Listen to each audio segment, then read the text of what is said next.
सनातन वाले विवादित बयान को लेकर उदयनिधि स्टालिन को कड़े विरोध का सामना करना पड़ा। इस बीच यूपी के एक पुजारी ने उदयनिधि स्टालिन पर भड़काऊ बयान दिया है। ये भड़काऊ बयान किसी और पुजारी ने नहीं, अयोध्या में तपस्वी छावनी मंदिर के मुख्य पुजारी परमहंस आचार्य ने दिया है। इसकी प्रतिक्रिया में उदयनिधि ने एक नए बयान में कहा कि उन्हें इस तरह की धमकियों से कोई फर्क नहीं पड़ता। हालांकि उदयनिधि को धमकी देने वाले परमहंस आचार्य इससे पहले भी अपने ऐसे ही तमाम विवादित बयानों के चलते सुर्खियों में रह चुके हैं। उन्होंने अक्सर भारत को हिंदू राष्ट्र घोषित करने का ऐलान किया है। इसके लिए उन्होंने जल समाधि लेने की भी बात कही। साथ ही हिंदू धर्म के अलावा बाकी धर्मों पर भी उनके विचार काफी विवादास्पद रहे हैं। इसी सिलसिले में दी लल्लन टॉप के सिद्धांत मोहन ने उनका एक इंटरव्यू लिया था जो अब सोशल मीडिया पर वायरल है। क्या है इस इंटरव्यू में, सुनिए। नमस्ते, मेरा नाम सिद्धांत है और दी लल्लन टॉप यूपी की यात्रा जो इस समय चल रही है, तो हम लोग इस समय अयोध्या में हैं। मेरे साथ परमहंस जी हैं, मोहन परमहंस जी। मैं परमहंस जी करके बुला सकता हूँ आपको? जगत गुरु परमहंस आचार्य। मेरे लिए पूरी बातचीत में इतना लंबा नाम बार बार बोलना कठिन होगा। ओके, ठीक है। मैं परमहंस जी बोल सकता हूँ? परमहंस जी, ठीक है। तो परमहंस जी का परिचय बहुत सारे लोगों को पता होगा। कुछ दिनों पहले भारत को हिंदू राष्ट्र घोषित करने की मांग लेकर वो धरने पर बैठे थे और उसके लेकर काफ़ी हल्ला गुल्ला हुआ था।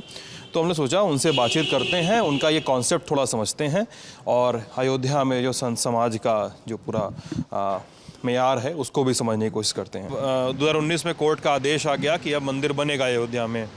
अब उसके बाद आप आए कि अब भारत को हिंदू राष्ट्र घोषित होना चाहिए, वरना आप आत्मदाह या जल समाधि ले लेंगे। क्या आत्मदाह था कि जल समाधि था? ये नहीं, कौन सी वाला था? मतलब आत्मदाह वाला, जल समाधि वाला था? जल समाधि, हाँ। जल समाधि लेने वाला था आपका। क्या आप जल समाधि ले लेंगे जी? तो वो डिमांड क्यों?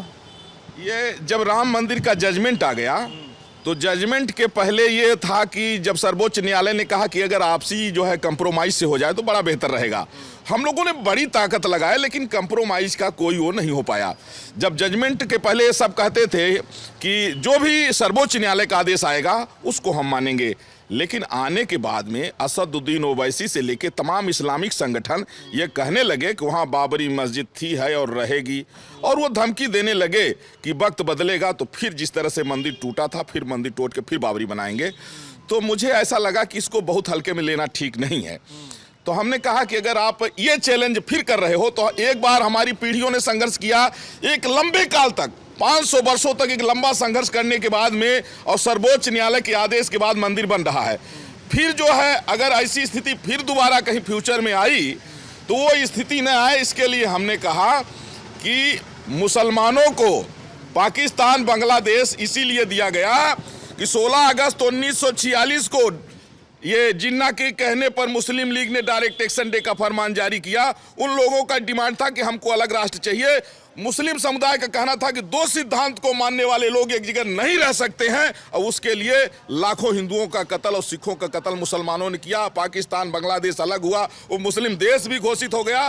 तो फिर हमारी ये मांग है कि जब वो मुस्लिम देश घोषित हो गया पाकिस्तान बांग्लादेश, तो बाकी जो है हिंदुस्तान हिंदू राष्ट्र घोषित किया जाए। नहीं, जिस तरह से इनकी आबादी बढ़ रही है, 1 दर्जन 2 दर्जन 4 दर्जन 5 दर्जन, 1 बीबी 2 बीबी 3 बीबी, जो ये वोट बढ़ाने का इनका एक तरीका है और जिनका ये इनका गजवा हिंद का वो चल रहा है कि हमारा वोट बैंक ज़्यादा होगा तो कभी हमारा पीएम बन जाएगा, और जिस दिन पीएम बन जाएगा उस दिन कश्मीर की तरह पूरे भारत के हिंदुओं का मर्डर कर देंगे।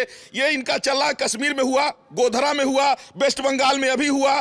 तो हमें लगा कि अब इनकी नेशनलिटी खत्म होनी चाहिए, और जिस दिन ईसाइयों और मुसलमानों को वोट देने का अधिकार खत्म हो जाएगा, ये जिहाद का जो इनका भूत है कन्वर्जन कराने का, वो खत्म हो जाएगा। उनकी बयानबाजी है कि देश 2014 के बाद ही आज़ाद हुआ, और आप मतलब देखिए, मैं धर्माचार्य हूं, मैं कोई फिल्मी एक्टर नहीं हूं, लेकिन एक बात जरूर है कि कंगना रनौत ने जो ये कहा कि नेता जरूर है, लेकिन परमहंस जी, एक बात जरूर है कि कंगना रनौत ने जो कहा कि वास्तव में आज़ादी 2014 मिली, इसका मैं समर्थक इसलिए हूं कि इसके पहले जो है कांग्रेसियों ने वही जो है देश के साथ अन्याय किया। तब सर नहीं तब अपनी भगत सिंह वाली बात वापस ले लीजिए। भगत सिंह को आदर्श मानने वाली बात अपनी आपको वापस लेनी पड़ेगी। अगर कंगना रनौत जैसे उतने मूर्खतापूर्ण वक्तव्य का अगर आप समर्थन कर रहे हैं तो आपको बात वापस लेनी पड़ेगी कि आप भगत सिंह को अपना आइडियल मानते हैं। मैं कंगना रनौत को की इस बात को बहुत मूर्खतापूर्ण बात मानता हूं। मैं कैमरे पे कह रहा हूं। नहीं देखिए, उसको समझना होगा। समझ लिया सर, वो बोल रही है आजादी भीख में मिली है। इतने सारे लोग शहीद हो गए, क्रांतिकारी थे। रहा हूं, नेहरू जो है सुभाष चंद्र बोस का मर्डर करने के लिए सुपारी ले लिए थे, इसीलिए लिखा है। हम बता रहे हैं, सुभाष चंद्र बोस गुमनामी बाबा बन करके यही अयोध्या में रहे हैं। मैं गया उनके घर, मैं उनके घर। कांग्रेसी राष्ट्रभक्त होते हैं तो सुभाष आवाज आपकी ब्लास्ट करेगी, इसमें आएगा नहीं, आवाज ब्लास्ट करेगी। सुभाष चंद्र बोस को गुमनामी बाबा बन करके न मरना पड़ता। भगत सिंह को जो फांसी हुई है, अगर ये कांग्रेसी चाहते तो फांसी ना होती। बहुत सारे तथ्य जो है दफन है सर, वो हम नहीं बता सकते हैं। कांग्रेस की बातें नहीं कर रहा हूं, मैं तो कह रहा हूं कि बहुत सारे क्रांतिकारी, बहुत सारे सर धर्मदंड अपना नीचे ही रखिए। मुझे डर लग रहा है आपसे। नहीं हाँ, मैं तो शत्रु हूँ। मैं चींटी को भी बचा के रखता हूँ। दया हमारा जो है वो है, मैं जो है बहुत दयावान और बहुत जो है उदारवान व्यक्ति हूँ। दयावान व्यक्ति हैं और आप बोल रहे हैं कि इस देश में हिंदू राष्ट्र हो जाना चाहिए। हिंदू राष्ट्र होने पे 3 चीज़ें जो लगता है आपको चेंज होंगी। मुझे लगता है क्या हिंदू राष्ट्र मिलने पे देश में रोज़गार बढ़ेंगे? क्या हिंदू राष्ट्र मिलने पे महंगाई जाएगी? क्या हिंदू राष्ट्र मिलने पे भ्रष्टाचार कम होगा? क्या हिंदू राष्ट्र मिलने पे सब घरों को पीने वाला पानी मिलेगा? क्या हिंदू राष्ट्र बनने पे इस देश में एक सांप्रदायिक सौहार्द आएगा? क्या इस हिंदू राष्ट्र बनने से तमाम मूर्ख और जलील किस्म के जो नेता और अभिनेता सामने आने लगे हैं अपने वक्तव्यों के साथ, क्या उनकी मूर्खताओं पर लगाम लगेगा? क्या हिंदू राष्ट्र बनने से इस देश में हिंसा रुकेगी, चाहे वो बंगाल में हो रही हिंसा हो या यूपी के किसी थाने में हो रही हिंसा हो? क्या ये बंद होगा? हिंदू राष्ट्र बनने से क्या धर्म से अलग ये देश चलेगा?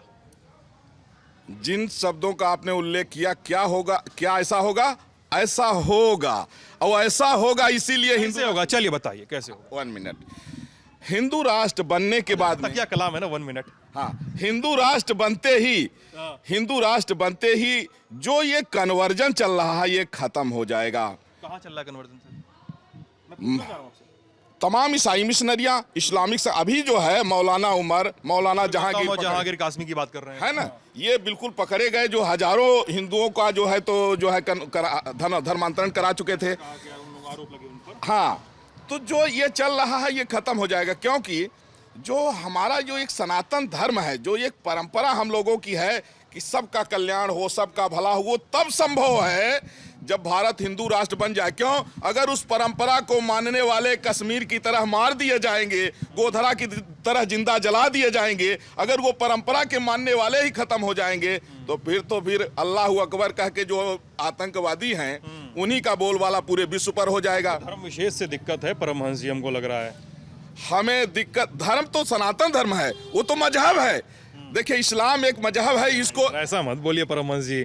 मतलब मैं यहाँ से शास्त्रार्थ करने तो नहीं आया हूँ, मैं आपको अपना वरिष्ठ मानता हूँ, अग्रज मानता हूँ। बहुत सारी चीज़ें सीखने को मिल सकती हैं आपसे, ऐसा मैंने सोचा था इस बातचीत के पहले।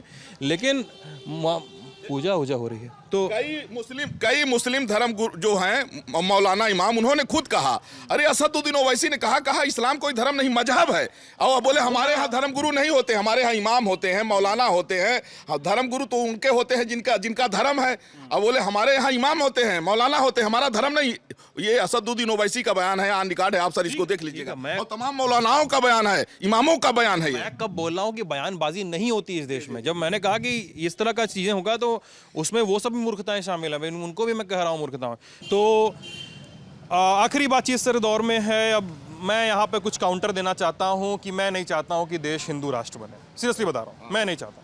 मैं चाहता हूँ देश संविधान के अनुसार चले, देश धमकियों के अनुसार न चले, देश कोई ऐसी घोषणाओं के हिसाब से न चले कि जहाँ पे सरकारों पर, विधायिकाओं पर, न्यायपालिकाओं पर कोई प्रेशर आए। मुझे नहीं लगता कि ऐसा होना चाहिए। और आप इस बात पे भी अब एग्री करेंगे? आप ठीक है, आपको लगता है कि न्यायपालिका पे प्रेशर होना चाहिए कि नहीं होना चाहिए? 1 मिनट। नहीं, न्यायपालिका पे प्रेशर होना चाहिए कि नहीं होना चाहिए? नहीं होना चाहिए। देश की अदालतों को तो संविधान के अनुसार काम करना चाहिए ना। वो देखिए, संविधान को बचाने के लिए आप संविधान की धारा 21 है जिसमें सबको सम्मान से जीने का अधिकार बताया गया है, लेकिन ये वहां नहीं है जहां मुस्लिम आबादी ज्यादा हो गई है। वहां से सनातन को मानने वाले हिंदू पलायन कर रहे हैं। और मैं आपको उत्तर प्रदेश अलीगढ़ अभी कुछ दिन पहले नूरपुर की घटना बताऊं कि वहां मुसलमानों ने कह दिया कि हम यहाँ जो है इस गांव में बहुसंख्यक हो गए हैं तो हिंदुओं की बारात नहीं निकलने वहां हुआ, कैराना में भी हुआ। कैराना से भी खबरें आई कि हुकुम सिंह ने जो किया तो हुकुम सिंह की फिर उसका थोड़ी देर बाद मौत भी हो गई। तो लेकिन ये सब हुआ है। ये थोड़े कह रहा हूँ कि मैं मुस्लिमों की तरफदारी कर रहा हूँ खड़ा होकर, लेकिन मैं उनके ऊपर जाकर सवाल उठाऊं उसके पहले मैं ये भी तो तय करूंगा कि वो उन पर सवाल उठाया जाए तो दूसरी कम्युनिटी पर भी सवाल उठाए जाए। क्या इस देश में हिंसा नहीं बंद हो सकती है? क्या इस देश में इस तरह की बातें नहीं बंद हो सकती हैं? आपको नहीं लगता? यह हिंसा अगर बंद होने की संभावना होती, जब तक ईसाई और मुसलमान भारत में हैं तब तक यहाँ से जो है हिंसा नहीं बंद होगी। क्यों? हम तो अहिंसक हैं, तभी तो हमारा जो है 16 अगस्त 1946 को कत्ल किया गया मुसलमानों के द्वारा, तभी तो देश का पार्टीशन हुआ। पार्टीशन के बाद पाकिस्तान, बांग्लादेश वहीं पे चले जाते हैं। हाँ, क्या हुआ? संविधान तभी बचेगा जब हिंदू राष्ट्र देश बनेगा। हम जय श्री राम को मानने वाले लोग हैं, क्योंकि राम माने राष्ट्र और मां माने मंगल। राम माने राष्ट्रवाद होता है। और राम माने सर, मेरे घर में बहुत समय तक रामचरितमानस का पाठ हुआ है और मैंने तुलसीदास की रामायण भी पढ़ी है। मैंने तुलसीदास की राममानस भी पढ़ा है, वाल्मीकि की रामायण भी पढ़ी है, और रामायण के जो अलग अलग संस्करण हैं देश भर में प्रचलित, मैंने वो भी पढ़े हुए हैं। तो राम को मैं राष्ट्रवाद से जोड़ के नहीं देखता हूँ, मैं नहीं देख सकता। राम मेरे लिए भगवान हैं, और मैं भले ही मेरी आस्था कितनी हो, मैं आस्तिक हूँ कि नास्तिक हूँ, ये बात अलग है, लेकिन राम को मैं राष्ट्रवाद से जोड़ के और राजनीति जोड़ के कतई नहीं देखता हूँ।